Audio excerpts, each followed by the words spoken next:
इल्म और हिकमत से भरी दिलचस्प इस्लामी कहानियों के लिए हमारे चैनल को सब्सक्राइब करें। बहुत पुराने वक्तों की बात है। एक छोटे से गांव में एक दर्जी रहता था।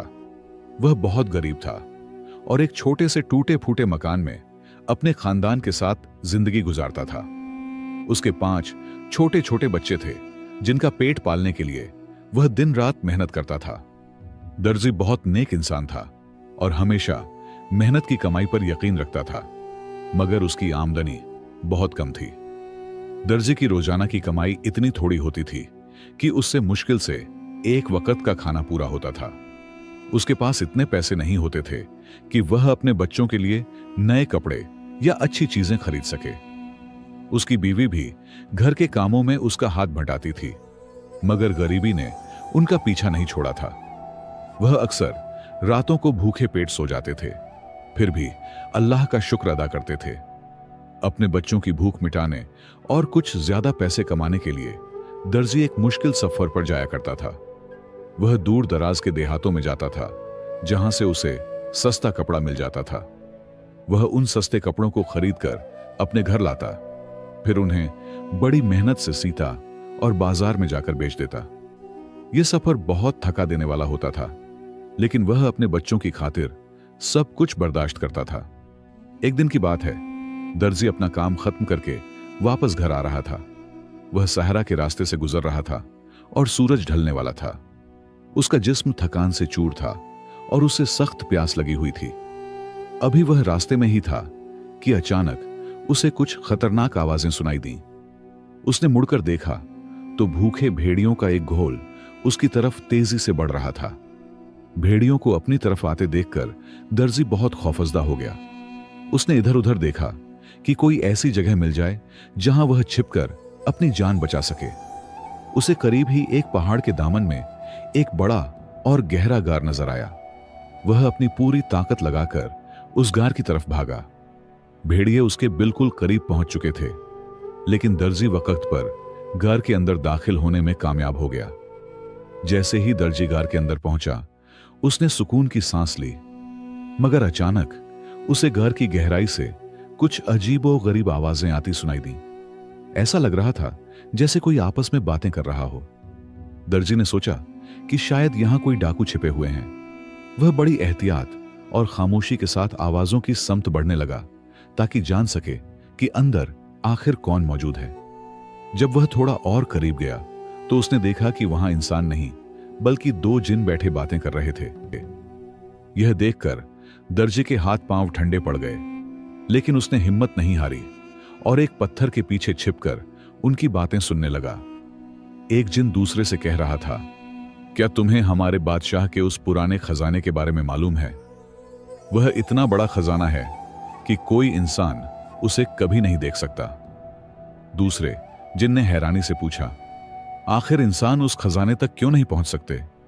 पहले जिन ने जवाब दिया, इसलिए कि वह खजाना जादुई है और उसे देखने के लिए जिन्हों के बादशाह का खास लिबास और अंगूठी पहनना जरूरी है। उस लिबास और अंगूठी के बिना वह खजाना किसी को नजर नहीं आता। लेकिन अफसोस कि वे चीजें अब यहां नहीं हैं, बल्कि वे तो एक इंसानी बादशाह के पास महल में मौजूद हैं। जिन ने आगे बताया कि वह जादुई लिबास और अंगूठी एक व्यापारी को इत्तेफाक से मिल गए थे, जिसने उन्हें आम सी सजावट की चीज समझकर बादशाह को तोहफे में दे दिया। अब वह लिबास महल की एक दीवार पर टंगा हुआ है और अंगूठी बादशाह खुद पहनता है। जिन्हों में से कोई भी इन चीजों के पास नहीं जा सकता, क्योंकि उन पर एक बहुत ताकतवर जादुई पहरा लगा हुआ है, जिसे कोई जिन नहीं तोड़ सकता। दर्जी ये सारी बातें बड़े ध्यान से सुन रहा था और उसका दिमाग तेजी से काम करने लगा। उसे एहसास हुआ कि यह उसकी जिंदगी बदलने का एक सुनहरा मौका हो सकता है। जिन ने यह भी बताया कि बादशाह का इकलौता बेटा बहुत बीमार है और उसका इलाज एक खास जादुई बोतल में कैद जिनके पास है। दर्जी ने पक्का इरादा कर लिया कि वह उस बोतल को ढूंढेगा और अपने बच्चों की तकदीर बदलेगा। गार में छिपे दर्जी ने जब जिन्हों की सारी बातें सुन ली तो उसके दिल में एक उम्मीद पैदा हुई। उसे मालूम हो चुका था कि जादुई बोतल कहां मिल सकती है। जिन ने बताया था कि वह बोतल समुद्र के किनारे एक अकेले सफेद दरख्त के पास पानी में छिपी हुई है। दर्जी ने सोचा कि अगर वह उस बोतल को हासिल कर ले तो वह न सिर्फ शहजादे का इलाज कर सकेगा बल्कि अपनी गरीबी भी खत्म कर सकेगा। जैसे ही दोनों जिनगार से रुखसत हुए, दर्जी खामोशी से बाहर निकला। वह सीधे बाजार गया और अपनी जमा पूंजी से मछलियां पकड़ने वाला एक बड़ा जाल खरीदा। अब उसका रुख उस समुद्र की तरफ था जिसका जिक्र जिन्होंने किया था। रास्ता लंबा और कठिन था, लेकिन अपने बच्चों के बेहतर भविष्य का ख्वाब उसे हिम्मत दे रहा था। वह थकान की परवाह किए बिना लगातार चलता रहा ताकि मंजिल तक पहुंच सके। काफी देर चलने के बाद वह समुद्र के साहिल पर पहुंच गया। वहां की रेत चांदी की तरह चमक रही थी, मगर दर्जी की नजरें सिर्फ उस सफेद दरख्त को ढूंढ रही थीं। आखिरकार उसे वह अकेला सफेद दरख्त नजर आ गया जो साहिल के बिल्कुल करीब खड़ा था। दर्जी ने अल्लाह का नाम लिया और अपना जाल समुंदर की लहरों में फेंक दिया। पहली कुछ कोशिशों में दर्जी के जाल में सिर्फ मछलियां और घास फूस ही आई। वह थोड़ा मायूस हुआ, लेकिन उसने हार नहीं मानी। वह बार बार जाल डालता रहा। सूरज डूबने वाला था कि अचानक उसे महसूस हुआ कि जाल बहुत भारी हो गया है। उसने पूरी ताकत लगाकर जाल को खींचा। जब जाल बाहर आया तो उसमें काई और सीपियों से भरी हुई एक पुरानी बोतल मौजूद थी। दर्जी का दिल तेजी से धड़कने लगा। उसने कांपते हाथों से बोतल को साफ किया और ढक्कन खोल दिया। जैसे ही ढक्कन खुला, बोतल में से स्याह धुएं का एक बहुत बड़ा बादल निकला। देखते ही देखते वह धुआं एक डरावने और बहुत बड़े जिन्न की शक्ल में बदल गया। उसकी आंखें आग के अंगारों की तरह दहक रही थीं और उसका कद बहुत ऊंचा था। दर्जी उसे देखकर बुरी तरह डर गया। वह जिन्न जोर से हंसा और गरजदार आवाज में बोला कि ऐ इंसान, तूने मुझे कैद से आजाद किया है, इसलिए मैं तेरी सिर्फ एक ख्वाहिश पूरी करूंगा, लेकिन उसके बाद तुझे मार डालूंगा।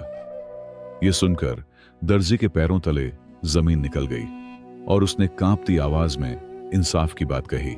जिन्न ने गुस्से में बताया कि उसे नाफरमानी की वजह से इस बोतल में कैद किया था और उसने कसम खाई थी कि जो भी उसे आजाद करेगा वह उसे मार देगा।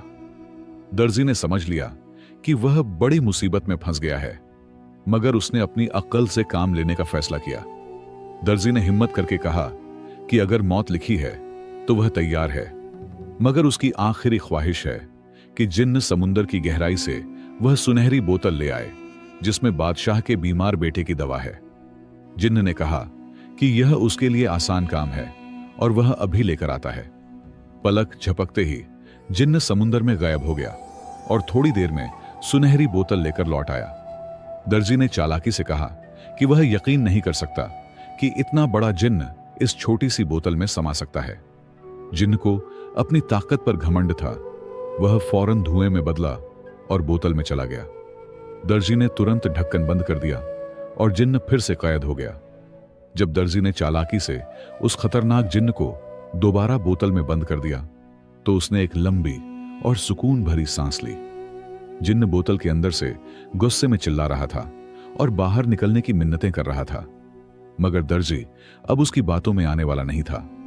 उसने सोचा कि ऐसे जालिम और शरारती जिन्न का आजाद रहना सबके लिए खतरनाक है, इसलिए उसने बोतल को उठाया और पूरी ताकत से समुंदर के गहरे पानी में फेंक दिया। अब दर्जी के पास वह सुनहरी बोतल थी जिसमें शहजादे की बीमारी का जादुई इलाज मौजूद था। उसने अल्लाह का शुक्र अदा किया और तेजी से बादशाह के शहर की तरफ रवाना हो गया।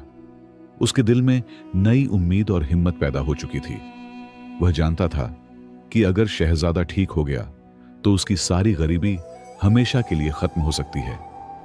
कई घंटों के सफर के बाद दर्जी शहर के बड़े और आलीशान किले के दरवाजे पर पहुंचा। वहां मौजूद सिपाहियों ने उसे रोक लिया और आने की वजह पूछी। दर्जी ने पूरे यकीन के साथ कहा कि वह एक गरीब दर्जी है, लेकिन बादशाह के बीमार बेटे के लिए शिफा लेकर आया है। पहले तो सिपाही हंसे, मगर उसके यकीन को देखकर उसे अंदर ले गए। जब दर्जी दरबार में पहुंचा तो सोने और कीमती पत्थरों की चमक देखकर उसकी आंखें खुली रह गईं। बादशाह अपने तख्त पर उदास बैठा था। उसने दर्जी से कहा कि बड़े बड़े हकीम नाकाम हो चुके हैं, फिर एक मामूली दर्जी यह काम कैसे कर सकता है? यह सब नामुमकिन लगता है। दर्जी ने अदब से सिर झुकाया और कहा कि जिंदगी और मौत अल्लाह के हाथ में है, वह तो सिर्फ एक जरिया है। उसके पास एक खास दवा है जिससे शहजादा ठीक हो सकता है।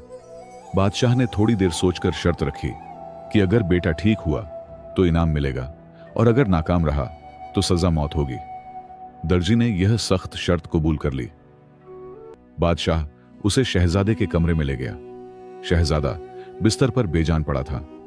दर्जी ने सबको बाहर भेजा, दरवाजा बंद किया और सुनहरी बोतल से जादुई पानी निकालकर आहिस्ता आहिस्ता शहजादे के जिस्म पर लगाने लगा। जैसे ही वह पानी जिस्म से लगा, एक करिश्मा हो गया। शहजादे के बदन में हरकत आने लगी और उसका पीला चेहरा फिर से ताजा हो गया। कुछ ही पलों में उसने आंखें खोल दी और उठकर बैठ गया। वह पूरी तरह ठीक हो चुका था। दर्जी ने दरवाजा खोला और बादशाह को अंदर बुलाया। अपने बेटे को सेहतमंद देखकर बादशाह की खुशी का कोई ठिकाना न रहा। उसने बेटे को गले लगाया और दर्जी से कहा कि आज वह जो चाहे मांग सकता है, आधी सल्तनत भी दे सकता है। दर्जी ने दीवार पर टंगे पुराने कपड़े और बादशाह की उंगली में मौजूद अंगूठी की तरफ इशारा किया और कहा कि उसे बस वही चाहिए। बादशाह हैरान रह गया कि किसी ने सोना चांदी छोड़कर ऐसी मामूली चीजें मांगी। उसने मुस्कुराकर वह कपड़ा उतार दिया और अपनी अंगूठी भी दर्जी को दे दी। साथ ही उसके थैले को सोने के सिक्कों से भर दिया ताकि वह आराम की जिंदगी गुजार सके। दर्जी ने अंगूठी पहन ली और जादुई कपड़ा अपने पास रख लिया। उसने बादशाह का शुक्रिया अदा किया और महल से बाहर निकल आया। उसका दिल खुशी से भरा हुआ था। उसे याद था कि यही कपड़ा और अंगूठी जिन्हों के खजाने की असली चाबी है और अब उसकी मंजिल उस महान खजाने तक पहुंचना थी। जब दर्जी बादशाह के महल से निकला तो उसके कदम जमीन पर नहीं टिक रहे थे। उसके पास अब बहुत सारा सोना, चांदी और वह दो खास चीजें थीं जिनका राज सिर्फ वही जानता था। उसने जल्दी जल्दी अपने गांव का रास्ता लिया क्योंकि वह अपने घर वालों को यह खुशखबरी सुनाने के लिए बेकरार था। जब वह अपने छोटे से घर के करीब पहुंचा तो उसने अपने बच्चों को बाहर खेलते देखा। भूख और कमजोरी की वजह से वे मुरझाए हुए लग रहे थे। जैसे ही बच्चों ने अपने वालिद को देखा, वे दौड़कर उनसे लिपट गए। दर्जी की आंखों में आंसू आ गए जब उसने अपनी बीवी को दरवाजे पर खड़े उम्मीद भरी नजरों से उसकी तरफ देखते हुए पाया। दर्जी घर के अंदर गया और अपना थैला मेज पर उलट दिया। जैसे ही सोने के सिक्के और जवाहरात बाहर गिरे, पूरा कमरा उनकी चमक से रोशन हो गया। उसकी बीवी और बच्चे यह मंजर देखकर हैरान रह गए। बीवी ने पूछा कि यह सब कहां से आया, तो दर्जी ने मुस्कुराकर अपनी पूरी कहानी सुनाई और इसे अल्लाह का फजल बताया। उसने बीवी को कुछ सोने के सिक्के दिए और कहा कि बाजार जाकर बेहतरीन खाना, फल और बच्चों के लिए नए कपड़े ले आए। बीवी खुशी खुशी बाजार गई और थोड़ी ही देर में घर दस्तरख्वान से भर गया। बच्चों ने जी भरकर खाना खाया और कई सालों बाद उस घर में सुकून की नींद आई। सबके सो जाने के बाद दर्जी खामोशी से उठा और अपनी पुरानी सिलाई मशीन के पास बैठ गया। उसने वह जादुई कपड़ा निकाला जो वह महल से लाया था। देखने में वह आम था, लेकिन चांदनी में सितारों की तरह चमक रहा था। दर्जी ने सोचा कि अगर इसे पहनकर ही खजाना मिल सकता है तो इससे एक खूबसूरत अबा बना लेनी चाहिए। उसने पूरी महारत से उस जादुई कपड़े को काटा और सीना शुरू किया। वह सारी रात काम करता रहा और उसे महसूस हुआ जैसे कपड़ा खुद उसके हाथों में ढल रहा हो। सूरज निकलने से पहले उसने एक बेहद नफीस और शाही अबा तैयार कर ली, जैसी शायद किसी बादशाह के पास भी ना हो। अब बारी अंगूठी की थी। दर्जी ने वह जादुई अंगूठी अपनी उंगली में पहन ली। जैसे ही अंगूठी पहनी, उसे अपने जिस्म में अजीब सी ताकत महसूस हुई। उसे जिन्हों की बातें याद आईं कि इस अंगूठी के बिना खजाने का दरवाजा नहीं खुल सकता। उसने अल्लाह से दुआ की कि वह उसे इस सफर में कामयाबी दे। दर्जी ने जादुई अबा पहनी, आंखें बंद की और अंगूठी पर हाथ रखकर उस जगह का तस्वुर किया जहां जिन्हों के बादशाह का खजाना छुपा था। अचानक तेज हवा चली और उसे लगा जैसे वह उड़ रहा हो। कुछ ही लम्हों में जब उसने आंखें खोलीं, तो वह एक बहुत बड़े पहाड़ के अंदर एक वसीया मैदान में खड़ा था। वह जिन्हों की दुनिया थी। बड़े बड़े जिन पहरा दे रहे थे, जिनके हाथों में आग के नेजे थे। मगर दर्जी को किसी ने नहीं देखा, क्योंकि जादुई अबा उसे छुपाए हुए थी। वह खामोशी से उनके बीच से गुजरने लगा और उसका दिल जोर जोर से धड़क रहा था। चलते चलते वह एक बहुत बड़े सुनहरे दरवाजे के सामने पहुंचा। दरवाजा बेहद ऊंचा था और उस पर कोई ताला नहीं था, बस एक छोटा सा निशान था जो बिल्कुल उसकी अंगूठी जैसा था। दर्जी समझ गया कि यही आखिरी रुकावट है। उसने कांपते हाथों से अंगूठी उस निशान के करीब बढ़ाई ताकि दरवाजा खुल सके।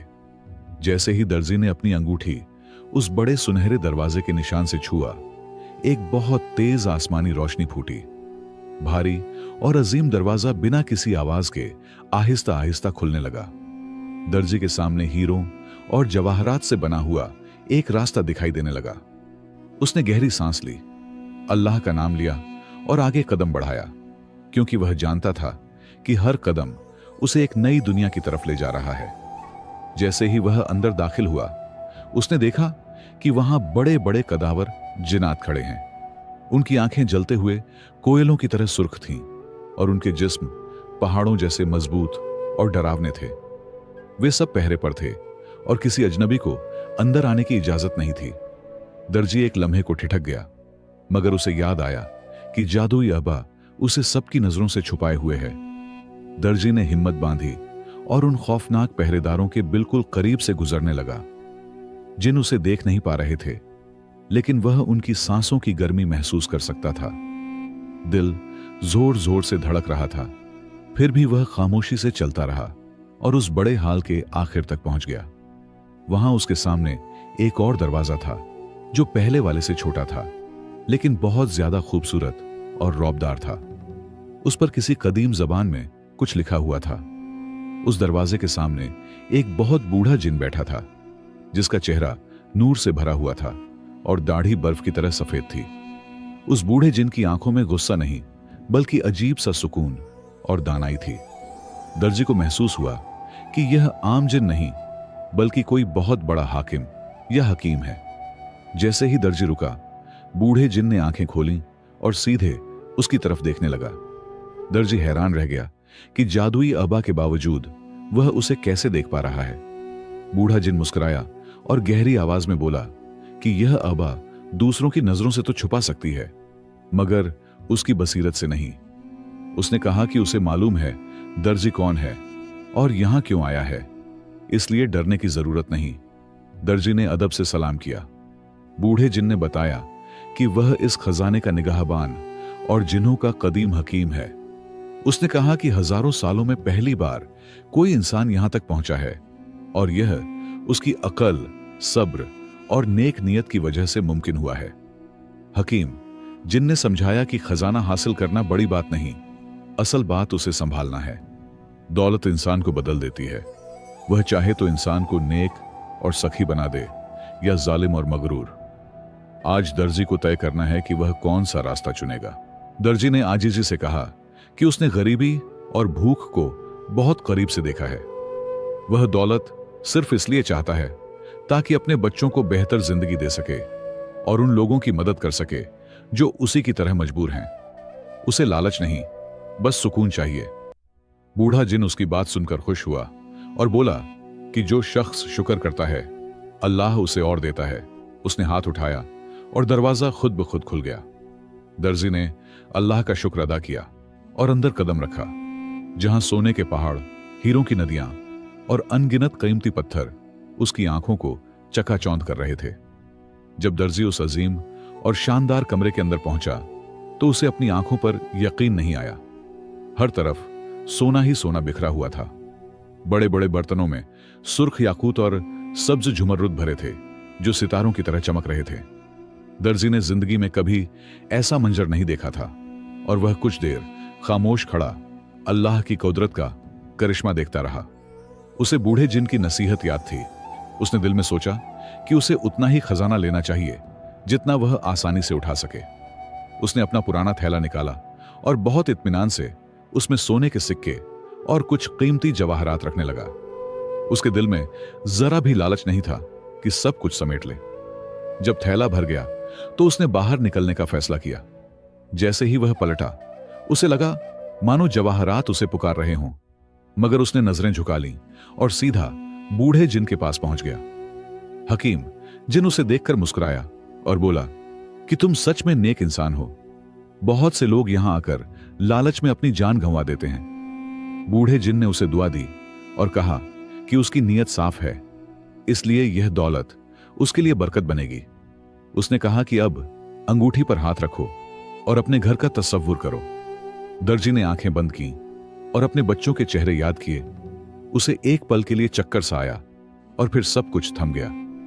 जब उसने आंखें खोलीं तो वह अपने उसी पुराने छोटे से घर में था। उसकी बीवी और बच्चे सामने सो रहे थे। दर्जी ने सजदा करके अल्लाह का शुक्र अदा किया और फिर भारी थैले को एक महफूज जगह पर रख दिया। अब उसके पास इतनी दौलत थी कि वह अपने पूरे शहर की गरीबी दूर कर सकता था। अगली सुबह दर्जी ने अपने लिए और बच्चों के लिए एक बड़ा और खूबसूरत महल बनवाने का इरादा किया। उसने बेहतरीन मीमारों और कारीगरों को बुलाया और थोड़े ही वक्त में एक आलीशान किला तैयार हो गया। उसके बागों में रंग बिरंगे फूल और मीठे फलों के दरख्त थे और दर्जी की जिंदगी पूरी तरह बदल चुकी थी। महल में रहने के बाद उसने सबसे पहला काम यह किया कि एक बहुत बड़ा दस्तरख्वान लगवाया। उसने ऐलान कर दिया कि शहर का कोई गरीब या मुसाफिर भूखा नहीं रहेगा। वह रोज सैकड़ों लोगों को खाना खिलाता और उनकी मदद करता। लोग उसकी सखावत की मिसालें देने लगे। उसने कभी अपने पुराने दिन नहीं भुलाए और अक्सर अपनी पुरानी सिलाई मशीन देखकर बच्चों को मेहनत और अल्लाह पर भरोसे का सबक देता था।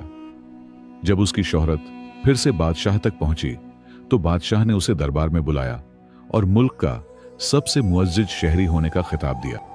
तो प्यारे दोस्तों, इस कहानी से हमें यह सबक मिलता है कि इंसान कितना ही गरीब क्यों ना हो, उसे कभी हिम्मत नहीं हारनी चाहिए। मेहनत, ज़हनियत और अल्लाह पर कामिल भरोसा ही वे कुंजियां हैं जो कामयाबी के बंद दरवाजे खोल देती हैं। अगर कहानी अच्छी लगी हो तो लाइक जरूर करना और एक प्यारा सा कमेंट भी छोड़ देना। साथ ही ये भी बताना कि आप किस शहर या किस मुल्क से ये वीडियो देख रहे हैं। अपनी दुआओं में याद रखना। इंशाअल्लाह फिर मिलेंगे एक नई कहानी के साथ। तब तक के लिए अल्लाह हाफिज।